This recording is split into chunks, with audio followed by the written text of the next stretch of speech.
Mbak, permisi Mbak Prasasti. Jadi kita akan menampakkan simbol-simbol itu setelah kita kemudian memberikan air ya, air yang bersih tentunya ya, yang tidak mengandung zat-zat kimia lainnya. Nah, di dalam prasasti ini kita juga menghormati ya dengan mensuci ya, memberikan air suci ya, tinggal dikit ya. Nah, ini akan nampak sekali tulisannya.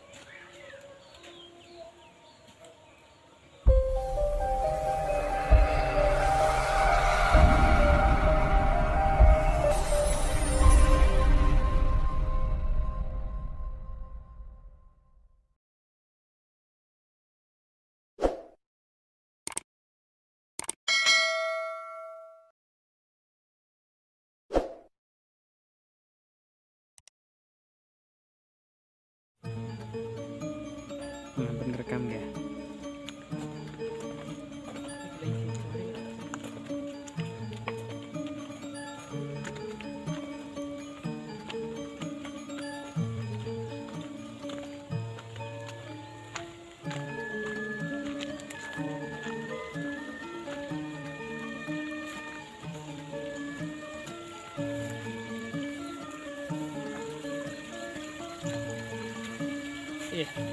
Saat ini kita mencoba menelisik dan mereview kembali ya peradaban Majapahit, terutama masa akhir Majapahit ini masih menjadi perdebatan di antara para ahli.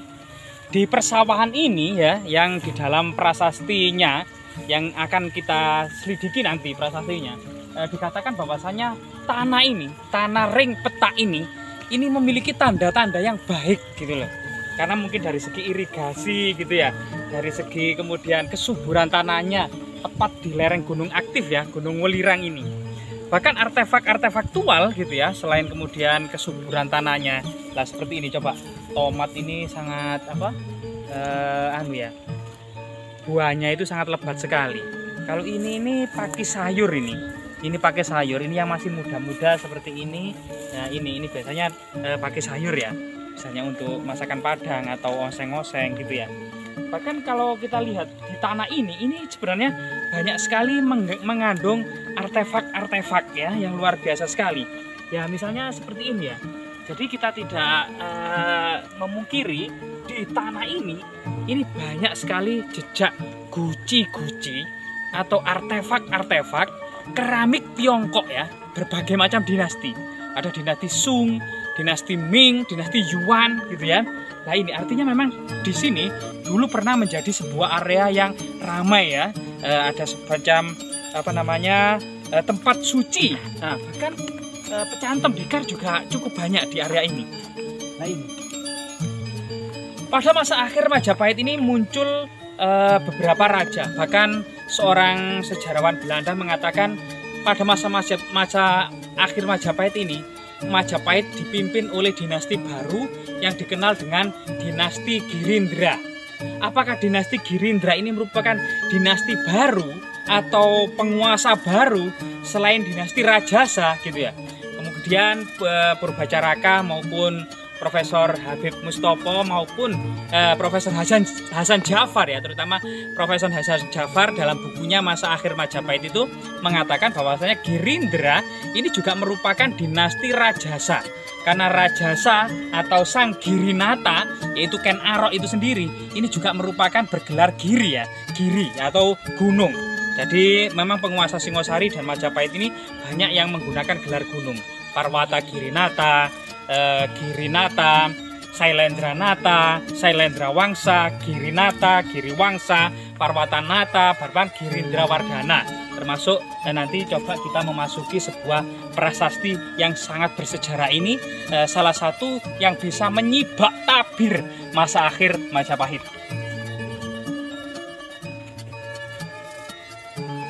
Rahayu, rahayu, rahayu.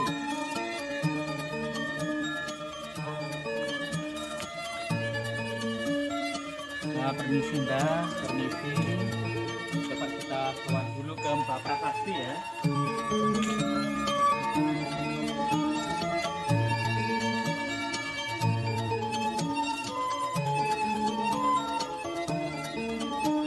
Rahayu, rahayu, rahayu.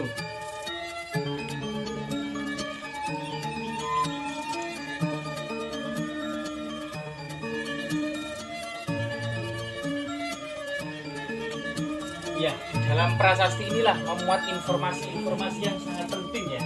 Mungkin ada semacam apa ya, cebor atau sibur atau air untuk kemudian agar bisa kita mengetahui ya. Mbak, permisi Mbak, kita nyuwun toyo airnya ya. Kita coba ini apa namanya, biasanya dikasih air itu tulisannya itu akan lebih nampak dan menonjol. Nah ini enggak ada apa ya, apa namanya, sibur ya. Oh, ada semacam botol aqua, nanti coba kita ambil dulu. Ini ya. Ini berbagai artefak-artefak penting cukup banyak di area ini.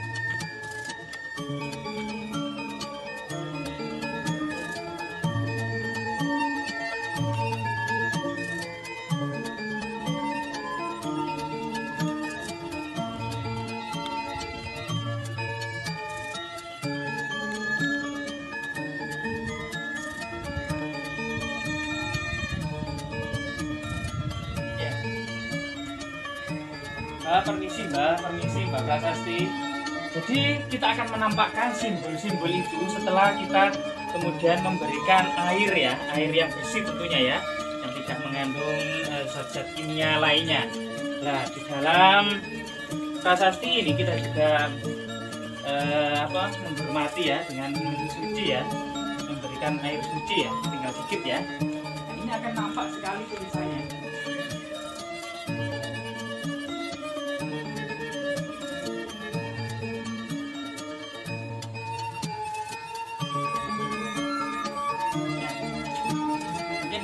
Kamera bisa di zoom ya, dan tulisan ini cukup bisa terbaca bagi para epigraf muda atau bagi komunitas kajian Jawa kuno, karena tulisan ini berhuruf dan berbahasa Jawa kuno ya.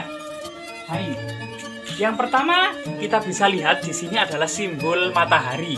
Jadi bentuknya bulat, seperti bunga ya. Ini adalah dikatakan dalam prasasti Tinjiu ini merupakan sumber matahari, lambang matahari. Ini lambang bulan.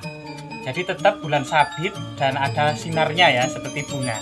Dan ini payung. Jadi tangkai payung ini untuk menyangga apa namanya, ini ya payung. Nah ini payung. Kemudian ini telapak kaki, dua telapak kaki di sini akan terlihat. Dan di sini ada kendi, nah, kendi. Dan ini tempat untuk menaruh kendinya. Nah ini ada tongkat dililit ular. Nah ini ada trisula. Dan ini ada linggayoni. Jadi ini linggayoni, ini ceratnya akan terlihat di sini, ceratnya, cerat linggayoni. Dan ini lingganya ya. Sebenarnya lingganya adalah segi 4, segi 8 sama silindris, namun kemudian disimbolkan memang seperti dasi gini ya. Ini adalah lingga dan yoni. Jadi keterangan simbol-simbol ini ternyata ada di dalam prasasti Tinjiu, yang artinya adalah lencana Maharsi Bharatwaja.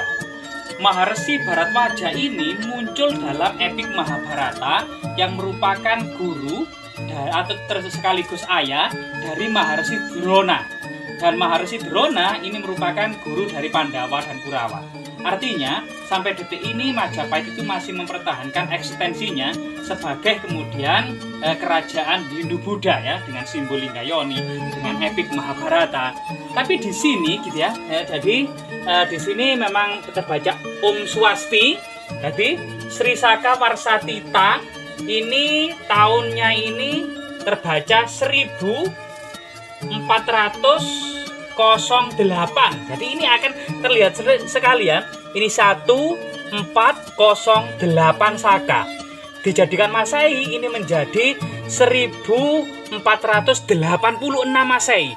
Jadi prasasti ini benar-benar menepis dan menjungkir balikan seluruh berita tradisi, baik babat Tanah Jawi, Serat Kanda, Serat Sangkalimawana, bahkan apa namanya, Serat Darmo Gandul dan Sabdo Palon. Ini bisa terjungkir balikan bahwasanya sampai tahun 1486 di sini, ini Majapahit itu benar-benar masih eksis. Padahal dalam serat-serat itu 1478 atau 1400 Saka itu Majapahit sudah runtuh. Padahal ini jelas-jelas baca 1408. Artinya 8 tahun setelah berita tradisi memberitakan bahwa jalannya Majapahit runtuh, itu ternyata masih eksis. Selain kemudian berbagai pembacaan prasasti ini, ada banyak artefak-artefak yang sangat penting. Misalnya di sini ada kemuncak ya. Di sini ada kemuncak. Kemudian ada namanya batu gandek, termasuk lumpang-lumpang batu kecil. Termasuk di sini itu koin kepeng Tiongkok gitu ya. Nah, koin kepeng Tiongkok ini dinasti kelihatannya ya dinasti Ming gitu ya. Ya, dinasti Ming. Pipisan itu seperti ini, namun ini sudah menjadi fragmen. Jadi ini kalau ini batu lumpang ya, batu lumpang kecil ini memiliki fungsi magis dan sakral sebagai perdukaan dan persajian pada masa lalu. Termasuk kemuncak itu adalah batu-batu gandek dan seperti ratna ini ya. Ratna itu simbol dari agama Hindu. Dan selain itu memang banyak sekali artefak. Kalau ini kelihatannya Jaya Stamba yang posisi terbalik, ini bagian dari bawah, kemungkinan dulunya ada yang panjang karena berupa potongan-potongan yang disatukan menjadi satu. Nah, batu ini memang cukup magis. Kemungkinan di belakang ini ada sesuatu simbol yang apa. Namun biasanya batu prasasti di atasnya itu ada semacam batu dakon. Nah, ini batu dakon kecil. Nah, kemudian di sini juga ada artefak-artefak yang dikumpulkan, yaitu kemungkinan ini juga lumpang batu kuno gitu ya. Kalau ini kelihatannya baru, cuman ini bisa menjadi peraga bahwasanya ini adalah alu atau penunggu pada masa kuno, di mana lumpang batu seperti ini adalah berfungsi untuk menghaluskan biji-bijian, menghaluskan rempah-rempah, dan menghaluskan daun-daunan gitu ya, yang diperlukan pada masa lalu gitu ya. Termasuk bumbu-bumbu ketika ada hajatan-hajatan besar yang membutuhkan bumbu-bumbu yang sangat besar. Nah, di sini kemudian banyak sekali ya. Nah, termasuk di sini itu ada batu lumpang yang lubangnya itu kecil. Nah, ini batu lumpang atau lubang seperti ini, itu bisa juga dikatakan sebagai watu dakon atau watu lumpang atau watu kalumpang.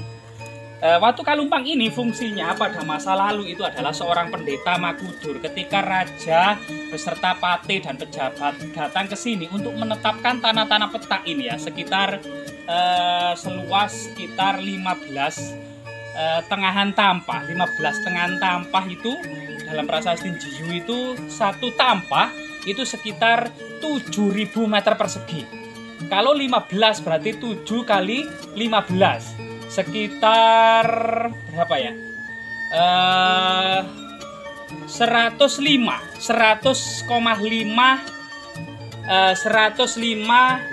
meter persegi atau sekitar 10 hektar. Jadi 10 hektar ini adalah tanah anugerah dari kemudian nanti kita bacakan di prasasti itu ya.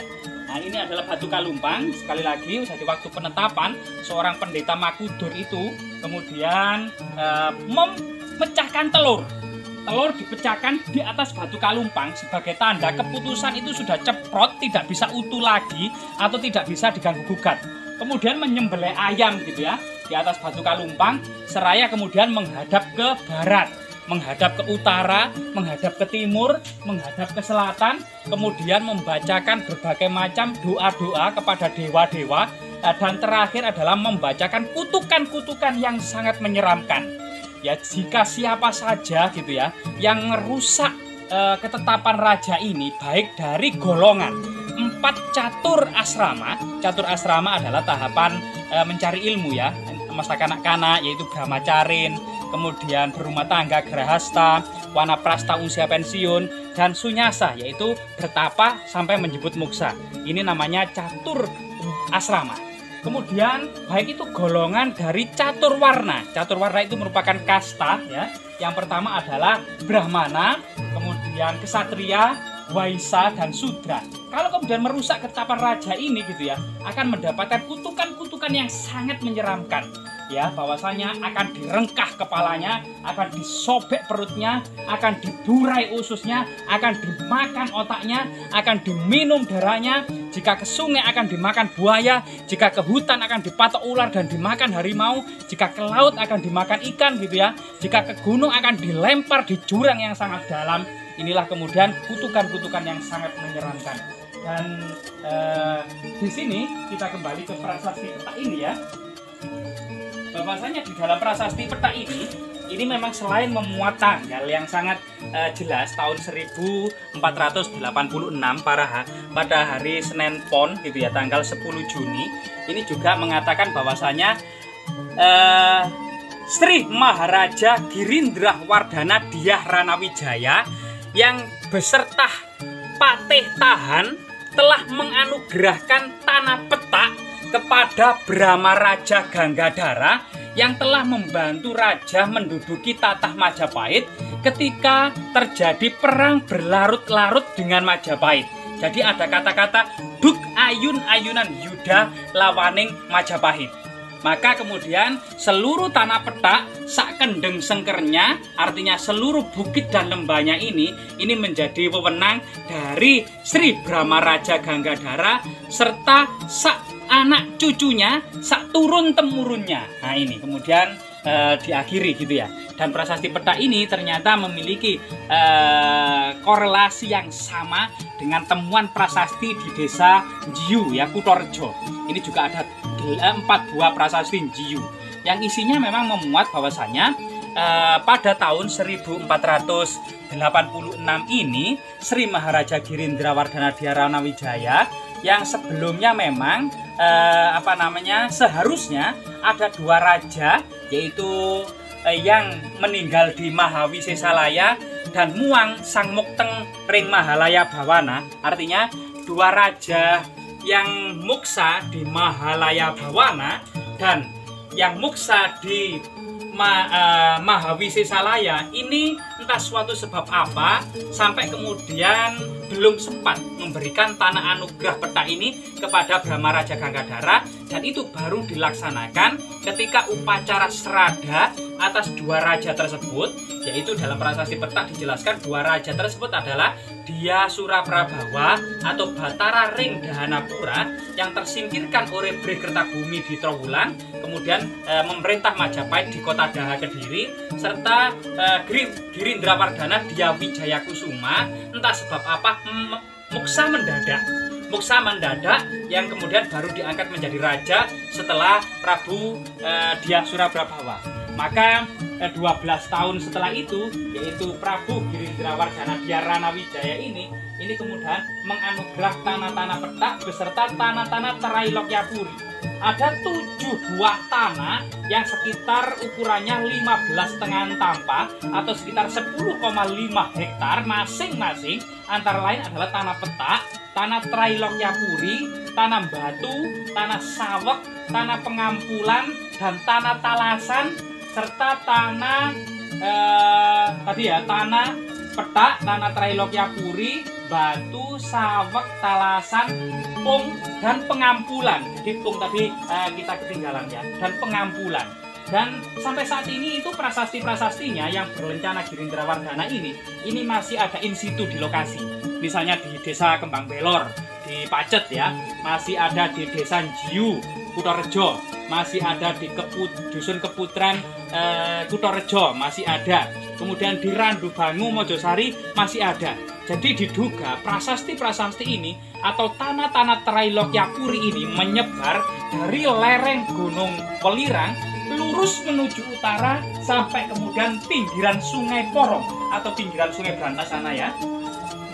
Itu artinya ini memanjang ke sana dan dekat dengan Gunung Penanggungan. Jadi prasasti-prasasti Girindra Wardana atau masa-masa akhir Majapahit ini ternyata prasastinya tidak ditemukan di kabupaten lainnya, tidak ditemukan di Kediri, tidak ditemukan di Trenggalek, tidak ditemukan di Malang, tidak ditemukan di Sengguru, tetapi banyak sekali ditemukan di lereng-lereng Gunung Penanggungan.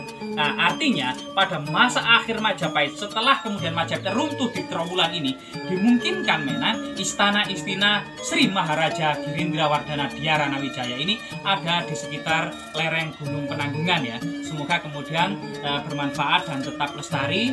Jas merah, jangan sekali-kali melupakan sejarah.